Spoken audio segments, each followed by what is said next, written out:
Oh my. Something else has You know just what? been We that just looks saw like a a plane circling the 747. building. We just saw a plane circling. Coming from south to north, I watched the plane fly into the World Trade Center.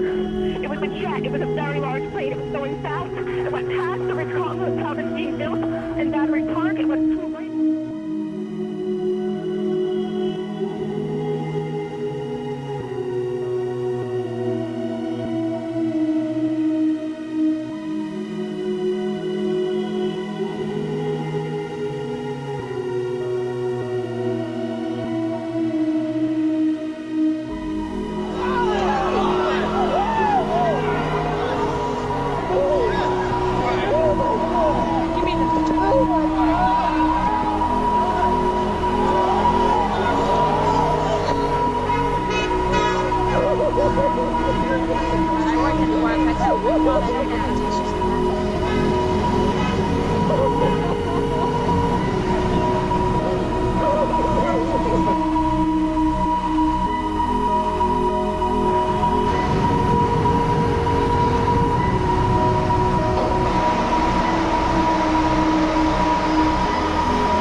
So I would say most people are focusing on the whys and hows of 9/11, but most people are not really thinking about what the families are going through and what they had to endure post the attack.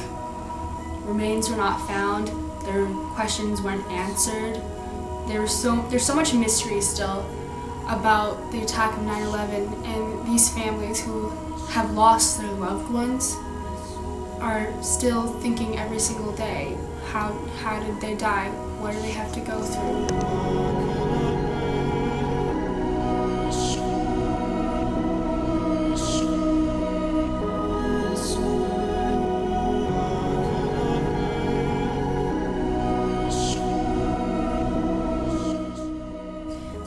There was a huge amount of people missing after the attack. Most people whose bodies were obliterated in the fire or under the remains of the fallen buildings. I've been trying to put myself in the shoes of families of these victims, and I don't understand how are they able to cope and how a family is able to tie up any ends if there's no answers, no body. All you have is the memory of them.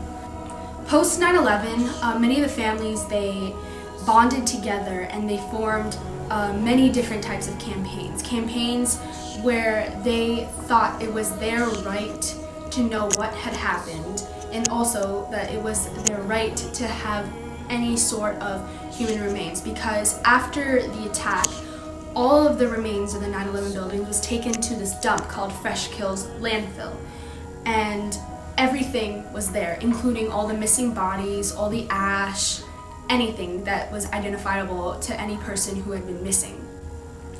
So some of the campaigns were called like My Daddy Is Not Garbage was a very, very famous one, and people would march through the city holding signs saying that the Fresh Kills landfill was no resting place for their loved ones, and that they were sick and tired of going to a dump to pay respects to the people whom they have lost.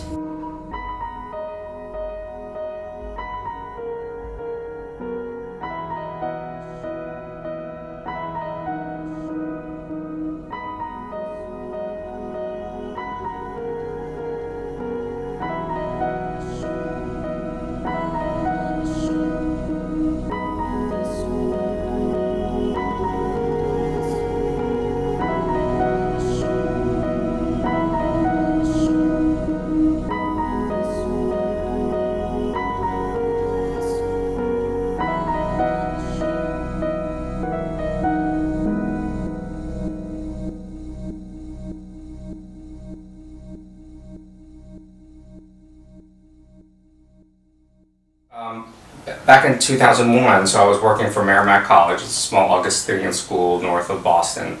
I was in a new job actually for about 6 weeks, and when everything happened. My father had been working in downtown Manhattan for years. So that had been where my dad had been working for years. Ironically, his office was actually relocated to Princeton, New Jersey. He wasn't supposed to be there, but he didn't want to commute any further than he was already doing. It was already taking him over an hour to get to work. Oh, he shouldn't have been there, but he had asked to be at the World Trade just because of his commute. And he'd been there for so long that they accommodated him. Ironically, also, he was supposed to be in the Middle East. When 9/11 happened, he was supposed to be in Saudi Arabia doing an inspection on a power plant or something. And then the trip was canceled. So he was there. I had just gotten to work. It was probably about 9 o'clock. The towers had already been hit. And that's kind of when everything happened. I mean, I was literally just walking to my office, walked past the lounge where everybody was watching TV and did not notice what was happening. What did you feel? Panic. More than anything, this wasn't his first incident. So he was there in 1993 when the World Trade Center was bombed. But he loved working there. He was in South Tower, so it was the second tower that was hit. It was the first tower that fell.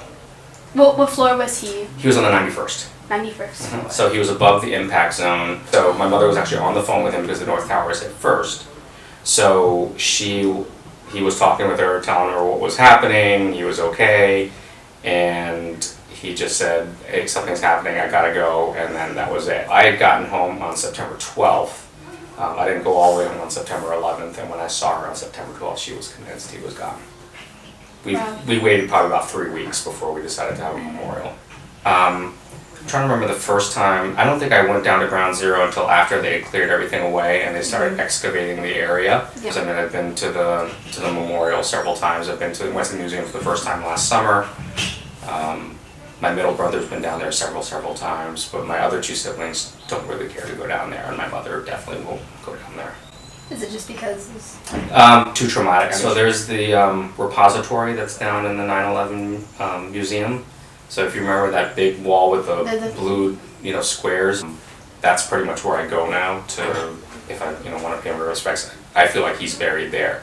The only thing they found of his was they found an old ID that was in his desk. It wasn't even like his current ID. It was one of those things you clip onto your shirt. When I go to Ground Zero, I feel like I'm close to him. Like, to me, that's his resting place. But yeah, I don't know if there'll ever really be closure. Yeah, I mean, there's always going to be like post-traumatic stress, and certainly I have that. And every 9/11 it gets very emotional, but for the most part, I mean, it's. There's a lot of woulda, coulda, shouldas. It is what it is, and how do you deal with what's the hand that you're dealt, and that's the best that you can do with it. I can be as angry as I want to be, but it's not going to bring them back. Maybe we'll eventually get some more answers, and if there's something really horrific out there, like hey, the government knew, and then I'll be angry about that. But I'll be angry about that when I find out there's something to be angry about. I might listen to it a little bit, but it hasn't really, like, what good is it going to do? And you're the minority when it comes to I think so, yeah. I think, yeah, I'm definitely not, I think I'm more the exception than the rule in terms of how I'm dealing with this.